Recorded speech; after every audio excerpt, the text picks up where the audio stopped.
Hello, Millings TV fan. This is Miling. You're tuned into Millings TV. Kamusta po sila? Tayo po ay relax today at tayo po yung i-share sa inyo. At meron po tayong delivery na nakarating bago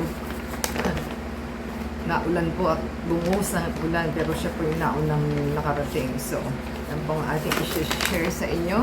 Yan pong 24/7 Eats to Go ang ating items. So, ito pong kanyang resibo.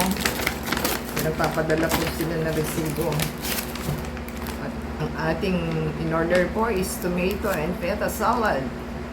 Bali, 269 po ang ating binayaran. Meron po siyang delivery charge. So, ating pong i-check. So, ating pong buksan para po malaman natin kung okay ba. Ayan po yung ating item na binaksan. At yan po ang kinibili ng ating kasama. Ayan. Yan po ang laman ng ating item. So, mukha naman po siyang masarap sa picture.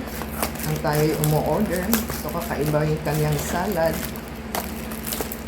So, ating pong alamin. Kasama na po yung kanyang tissue at yung kanyang ito po yung kitchen utensils niya. Spoon and fork. Ito ang tissue. At yan po ang kanya. Papel po ito. Pinagtad din ng ang scotch tape. So yan po ang ating masarap na kakainin ng ating kasama. Oh my God. Kapiranggot lang po talaga siya. Ganyan ang itsura niya. So, ang kaunti lang po pala talaga. Pero, parang 3/4 lang yung laman. So, hindi na po natin bubuksan kasi sa ating kasama po ito. So, happy po tayo at nauna siyang dumating. So, yung kasunuran po niya is hindi pa natin malaman kung nasaan at traffic daw po. Huwag gas dahil bumaha na ho dito sa loob ng bahay. Sa labas pa kaya. So, yan po ang ating experience sa ating order. Sa halos sabay lang po sila pero nauna talaga siya. So, yan po ang ating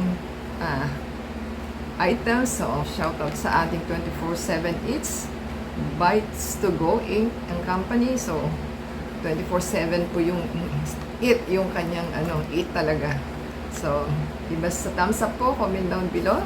Subscribe po sila sa ating channel and others sa Facebook, Twitter, TikTok, and Instagram. And support po sa ating channel to play the ads and video for your support for monetization. So, until next time po, God bless everyone.